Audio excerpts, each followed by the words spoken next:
Shalom, selamat pagi Bapak Ibu yang dikasihi Tuhan. Mari kita awali sama kita kali ini dengan berdoa.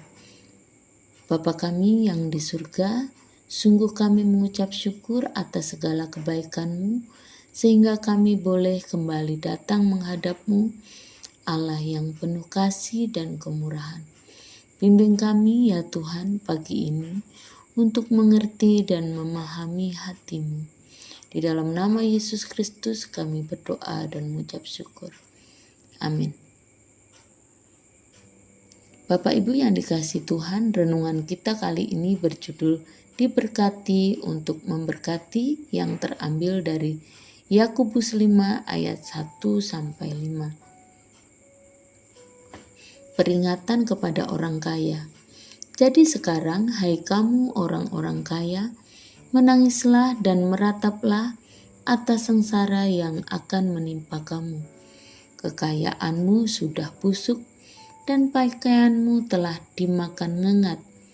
Emas dan perakmu sudah berkarat dan karatnya akan menjadi kesaksian terhadap kamu dan akan memakan dagingmu seperti api. Kamu telah mengumpulkan harta pada hari-hari yang sedang berakhir. Sesungguhnya telah terdengar teriakan besar, karena upah yang kamu tahan dari buruh yang telah menuai hasil ladangmu, dan telah sampai ke telinga Tuhan semesta alam keluhan mereka yang menyapit panenmu. Dalam kemewahan kamu telah hidup berfoya-foya di bumi, kamu telah memuaskan hatimu, sama seperti pada hari penyembelihan. Kamu telah menghukum bahkan membunuh orang yang benar, dan ia tidak dapat melawan kamu. Bapak Ibu yang dikasihi Tuhan, ini terjadi peringatan kepada orang yang kaya. Kenapa orang kaya ditegur? Apakah kaya itu suatu kesalahan? Apakah kita harus hidup miskin dan tidak boleh kaya? Bapak Ibu yang dikasihi Tuhan, ayat ini hampir mirip tetapi tidak sama persis dengan peringatan yang ada pada Injil Matius pasal yang ke-6 ayat 1. Di situ dikatakan, ingatlah, ini juga peringatan ya.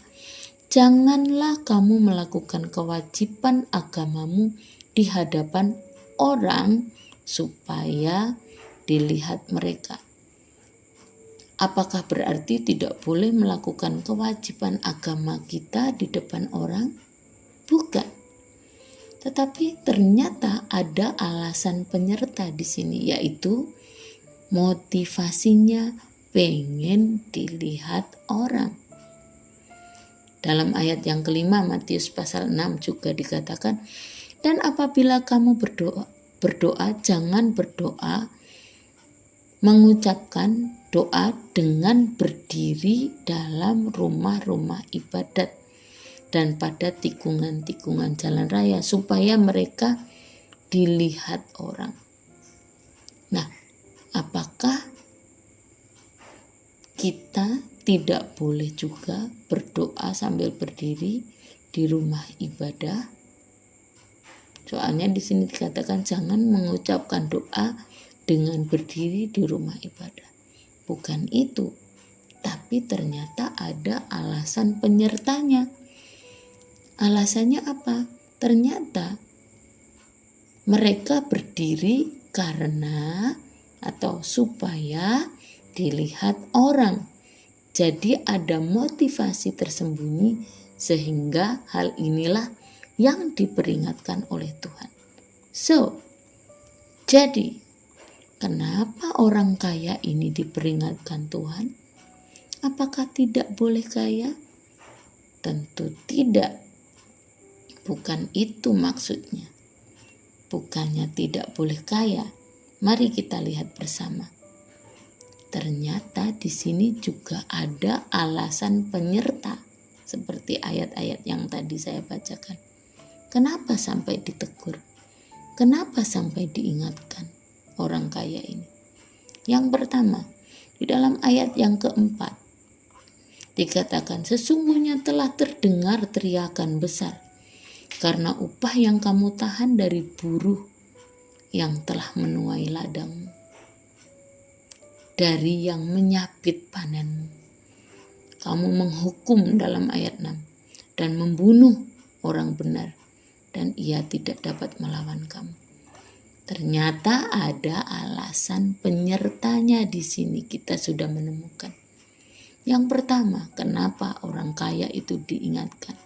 Bukan karena tidak boleh kaya, tetapi karena dia mengumpulkan hasil kekayaannya dengan cara yang tidak benar. Menipu, memeras, merugikan orang lain, melakukan kecurangan. Bapak Ibu, dari ayat ini kita mau belajar. Mari kita mencari penghasilan dengan cara yang benar dan berkenan kepada Tuhan. Yang kedua, apakah ada alasan penyerta lagi? Ternyata benar, ada alasan penyerta kedua. Kenapa orang kaya ini diingatkan?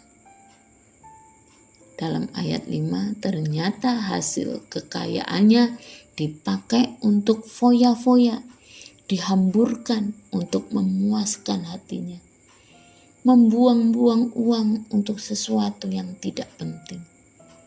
Dan itu sudah menjadi kebiasaan atau habit. Bapak Ibu yang dikasihi Tuhan, Tuhan tidak inginkan kita menghamburkan uang untuk sesuatu yang tidak penting. Memiliki kebiasaan berfoya-foya. Tuhan ingin mari kita melihat sekeliling kita. Milikilah hati seperti hati Bapa yang penuh dengan belas kasihan. Lihat orang-orang yang di sekeliling kita yang mungkin masih berkekurangan. Jadi bukan hanya memikirkan diri kita sendiri saat kita berkelebihan. Jadilah berkat saat engkau diberkati. Jadilah jalan saat engkau sudah mengenal jalan kebenaran. Jadilah terang saat engkau sudah mendapatkan terang itu. Mari sama-sama kita menjadi berkat bagi sesama. Amin firman Tuhan. Terima kasih atas firman-Mu ya Tuhan, yang selalu mengingatkan dan mengingatkan kami untuk mengasihi dan menjadi berkat bagi sesama kami. Di dalam nama Yesus kami berdoa dan mengucap syukur. Amin.